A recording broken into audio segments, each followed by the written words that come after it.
I'm one of the guys going up. What? I'm one of the acts, one of the comedy acts. You? Yeah, me. What do? You tell jokes? Kind of more like funny stories about my life. What's funny about your I life? had no idea your life was so bad. No, it's not so bad. Yeah, No, This is why she what's threw funny you about out. Roll sound, please. Rolling. Okay, guys, here we go. This camera's going up. Here we go. The inspiration for me for the film was Will Arnett, who is my dear friend for almost 30 years. He's always been the funniest guy in the room. And we were just having a casual conversation one afternoon, and he was talking about a project that he was developing that was based on the life of a current comedian in the UK, John Bishop. I'm recently separated from my wife. No. Oh, thank you. His story really inspired us to tell this story about two people who were in love for a long time and kind of lost their way in this relationship. We need to call it, right? The minute he was telling me about this, I just started imagining Will Arnett doing stand-up in a certain frame, and I just couldn't stop thinking about it. Let's put your hands together for Alec Novak. Alec Novak. It just kept eating away at me, and I just said, you know what? What if I directed it? And it just hooked in me. There was something that hooked in me about Will and playing a guy like that. I've been doing stand-up. Oh, I don't know who that is. That's a crazy handle. What, is she famous? No. Dude, I've been doing stand-up comedy on stage downtown. Okay. What? Is it like a hobby?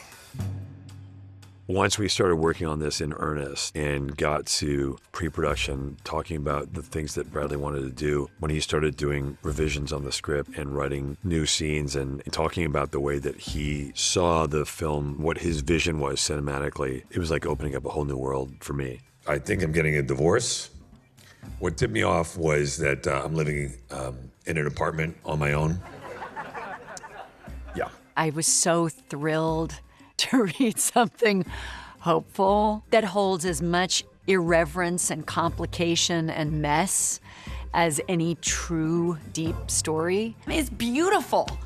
Not giving a fuck about trying to be like other people or trying to be a grown-up. Fuck. Wait, are you talking about me? No, somebody alive.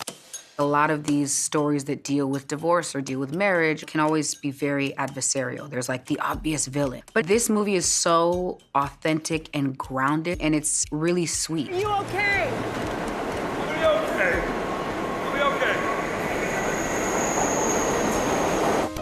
okay. Alex and Tess are two people who have been together for a long time, and they kind of get off the rails a little bit. I don't think Alex is fully in touch with how that makes him feel. He's quite numb, and luckily, quickly, is able to connect with doing stand-up. I don't really know what happened to my marriage. I came home one day, and my, I guess, still wife, Tess was her name. Her name is still Tess.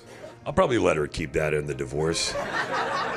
Whenever you work with an actor as a director, you want to make them feel safe. That's the first primary goal, because if they're safe, they feel free, and then they could show their soul, and then anything can happen, and you're gonna hopefully capture magic. We had such an upper hand, Will and I, because that safety was built in every cell of both of our bodies. Is Tess seeing someone?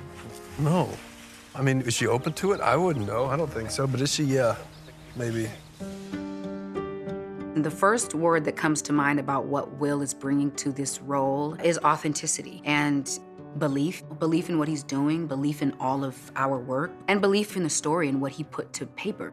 I came home, there was a conversation, I remember, and somebody said, should we end this thing? And then there was an agreement.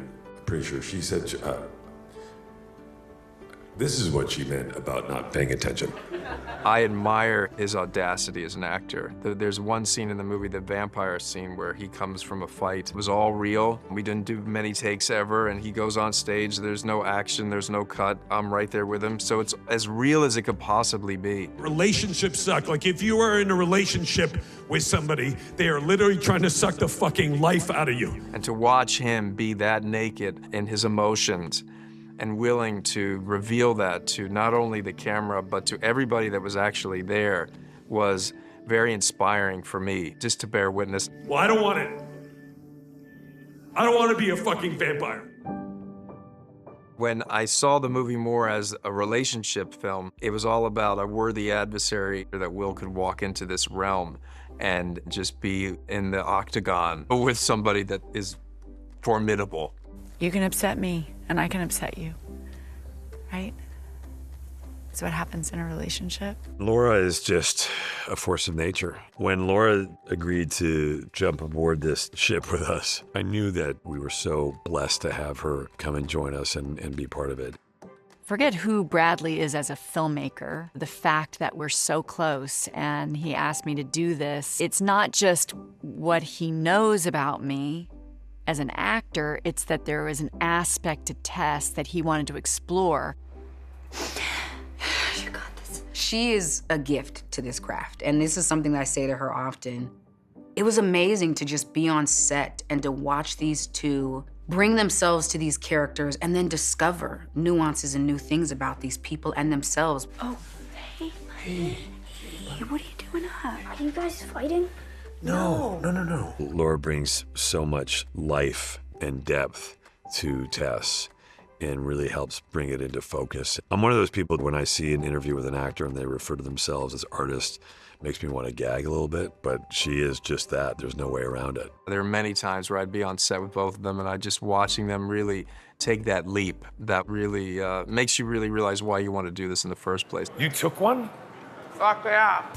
And then Andra Day, who plays Christine, I watched Billie Holiday, and I was just blown away by her. And I watched her other movie with Lee Daniels after that, and I was also floored, a completely different character. And I just said, you know, should we just, I don't know, reach out to her? And she'll never say yes. And then she did say yes. My body does not say it, but I still feel like I'm 24 years old at best. Thank you, babe. Shut up, Steve.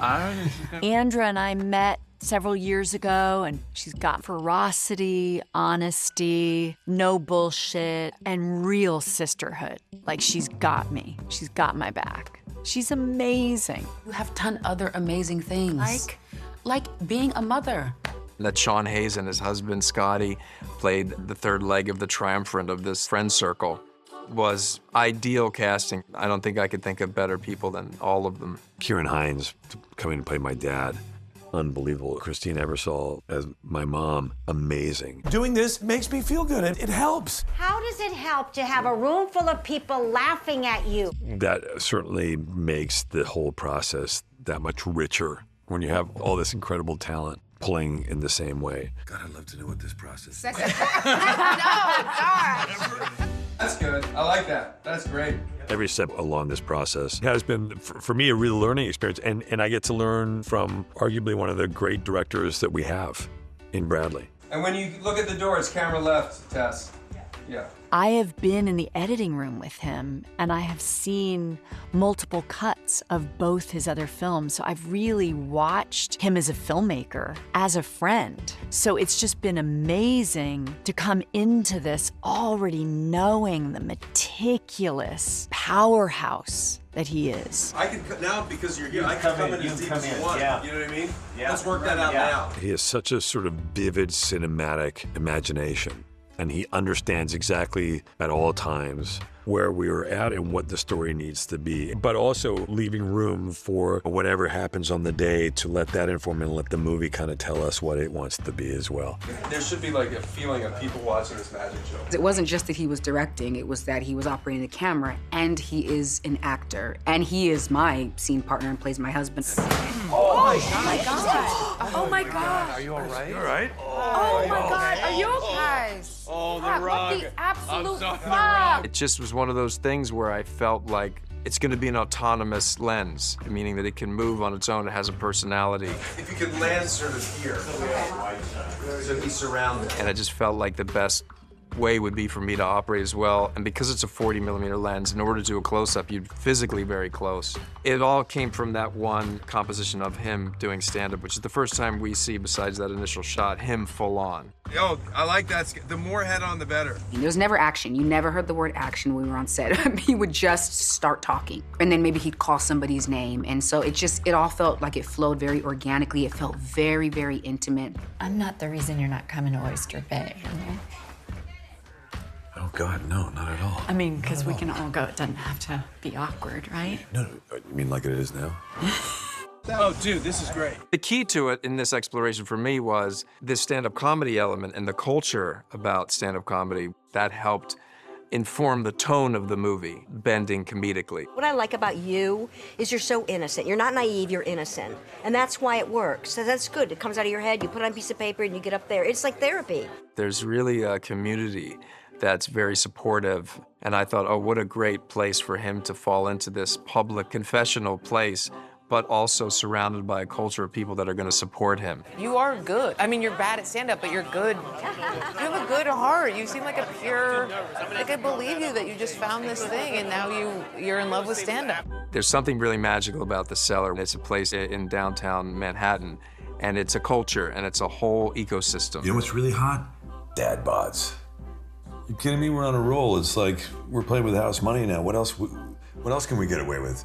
You know what's super hot? Being poor. We were writing new stand-up for Alex Novak for the character in the film. And so I was going to the Cellar and going up as Alex Novak. And what we started to do is try out different sets that happen at different points in the film.